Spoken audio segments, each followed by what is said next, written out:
કેશોદમાં આમ આદમી પાર્ટી અને 1000 વેપારીઓએ રખડતા પશુઓના ત્રાસથી શહેરીજનોને મુક્ત કરવા માંગ કરી છે। કેશોદ શહેરમાં વધતી જતી ટ્રાફિક સમસ્યા સાથે રખડતા પશુઓની સંખ્યા વધતા અકસ્માતોની સંખ્યામાં વધારો થતો જોવા મળે છે। આખલાઓની લડાઈમાં છેલ્લા 1 વર્ષમાં એક નિવૃત્ત બેંક કર્મચારી અને એક ધંધાર્થી યુવાનના મોતની ઘટના બની હતી।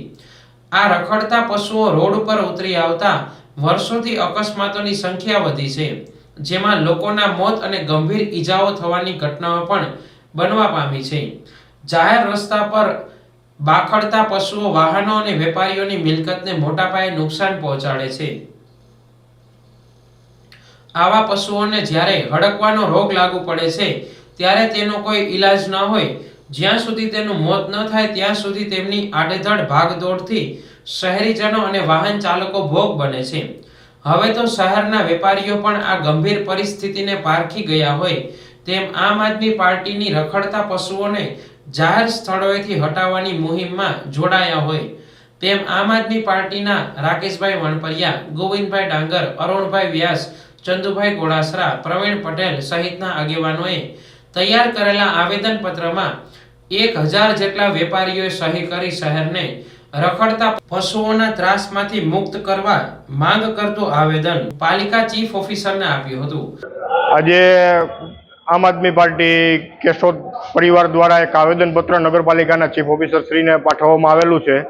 રખડતા ભટકતા પશુઓના ત્રાસથી આજે અકુદરતી રીતે મૃત્યુ પામે લગભગ 4 થી 5 વ્યક્તિઓના અકુદરતી મૃત્યુ પામેલા છે। તો નગરપાલિકાના સત્તાધીશોને અમે એટલું કહેવા માંગીએ છીએ કે તાત્કાલિક જે 2017નો હાઈકોર્ટનો ચુકાદો છે કે નગરપાલિકા વિસ્તારની અંદર એક ઢોરવાડો બનાવવો, તો એ ઢોરવાડા તાત્કાલિક બને અને રખડતા ભટકતા પશુઓના ત્રાસથી કેશોદની જનતાને મુક્તિ મળે તેવા આશયથી અમે એક આવેદનપત્ર આજે ચીફ સાહેબ શ્રીને આપેલું છે। દરેક આવેદનમાં 2017નો મુદ્દો ટાંકવામાં આવે છે। આજે 2025 ચાલે, હજી સુધી જે ઘટનાક્રમ નથી શક્ય થયો, એ બાબતે તમે શું કહેવા? એમાં અમે એક જ વસ્તુ કહેવા માંગીએ છીએ, ક્યાંય ને ક્યાંય તંત્રની ઢીલી નીતિ હોય એવું અમને દેખાય છે। આ આવેદનમાં હાઈકોર્ટ રીટ પિટિશન નંબર 170/2017 ટાંકી 2018-19ના હુકમ મુજબ નગરપાલિકાએ કેટલ કેમ્પ ગૌશાળાઓ તૈયાર કરી પશુઓનો નિભાવ કરવા આદેશ કરાયા હોવા છતાં કેશોદ પાલિકા આવા પ્રકારની કોઈ કાર્યવાહી કરતી ન હોય તેવા આક્ષેપ કરવામાં આવ્યા છે। વધુમાં ચાલુ વર્ષે એરપોર્ટ રોડ પર આખલાની લડાઈમાં એક નિવૃત્ત બેંક કર્મચારીનું મોત થયું છે।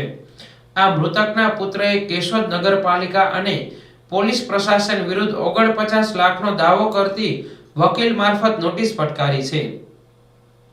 જો આવા પ્રકારના દાવાઓ મંજૂર થાય તો પ્રજાના પૈસાનો વેડફાટ થશે તેવો આવેદનમાં ઉલ્લેખ કરાયો હતો। અગાઉ કેશોદ શહેરમાં અસંખ્ય રખડતા પશુઓને હડકવાનો રોગ લાગુ પડતા પ્રજા પરેશાન હોય। રસીકરણ કરવા બાબતે પ્રમુખ મેહુલભાઈ ગોંડલિયાએ હકારાત્મક જવાબ આપ્યો હતો, પરંતુ આ પ્રકારની કોઈ જ કામગીરી કરવામાં આવી ન હોય શહેરીજનોમાં રોષ જોવા મળી રહ્યો છે। આજે છેલ્લા 2 વર્ષની અંદર કેશોદ શહેરના લગભગ 3 થી 4 નાગરિકોના અપમૃત્યુ આખલાઓના કારણે થયા છે। એ આખલાઓના ત્રાસથી નાગરિકોને, કેશોદ શહેરના નાગરિકોને મુક્ત કરવા માટે આજે નગરપાલિકા કચેરીને એક આવેદનપત્ર આપવામાં આવ્યું છે, જેમાં કેશોદના જુદા જુદા વિસ્તારોના અંદાજે 1000થી વધુ વેપારીઓની સહી લેવામાં આવી છે। અને અમને આશા છે કે નગરપાલિકા તંત્ર એમની આળસ ખંખેરી અને એની ઢીલી નીતિઓને કોરાણે મૂકી અને સત્વરે આ અંગે કોઈ પગલાં લે। આવેદનપત્ર આપતા અમને જાણવા મળ્યું કે આ અંગેની જમીન ફાળવણીની પ્રક્રિયા ચાલુ છે, જેમાં જો રાજકીય ઈચ્છાશક્તિ મજબૂત રાખવામાં આવે શાસકો દ્વારા તો શહેરીજનો આ તકલીફમાંથી વહેલામાં વહેલી તકે મુક્ત થઈ શકશે, એવું મારું માનવું છે। દરેક જગ્યાએ તમે આવેદન આપો છો ત્યારે 2017નો ચુકાદો ટાંકવામાં આવે છે, પરંતુ હજુ સુધી પાલિકાને જગ્યા નથી મળી, મતલબ કે પાલિકાએ માગણી જ નથી કરી, એવો મતલબ કયો ને, તમે શું કહેવા માંગો છો? પાલિકાએ અત્યાર સુધી માંગણી નથી કરી। આ અગાઉ પણ જ્યારે આ પ્રશ્ને અમે રજૂઆતો કરી ત્યારે પાલિકાએ સમસ્યાનું સમાધાન કરવાના બદલે સમસ્યાનું સ્થળાંતરણ કર્યું હતું। રસ્તા ઉપર, મુખ્ય રસ્તા ઉપર માણસોને મોકલી ઢોર જે રખડતા પશુઓ બેઠા હોય, આખલાઓ, એને ગલીઓમાં વાળી દેવામાં આવતા, જેના કારણે ગલીઓમાં આ પ્રશ્ન ઉપસ્થિત થતો। એટલે અમે ઈચ્છીએ છીએ એવું કે નાગરિકોને આ સમસ્યામાંથી કાયમી ધોરણે મુક્તિ આપવામાં આવે। તાજેતરમાં જ એક વૃદ્ધની બેંક નિવૃત્ત કર્મચારી હતા એ જેમના આખલાથી મોત થયું છે એમના દ્વારા કંઈક મોટી રકમ માંગવામાં આવી છે દાવામાં, એ બાબતે શું કહેવાય? હા, એ અંગે જાણવા મળ્યું ને હાલમાં રિસન્ટલી જે એક યુવાનનું પણ મૃત્યુ થયું છે, તેઓ પણ કાયદાકીય કાર્યવાહી કરવાનો પેલામાં છે.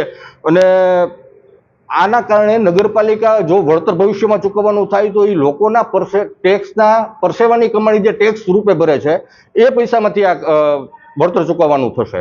નગરપાલિકા પર વધારાનો એક બોજો પડશે. એટલે આ અંગે પણ નગરપાલિકા જાગૃત થાય અને તંત્ર અને સત્તાધીશો એની ઢીલી નીતિને કોરાણે મૂકી અને લોકોપયોગી કામો કરે એવી અમે અપેક્ષા રાખીએ છીએ.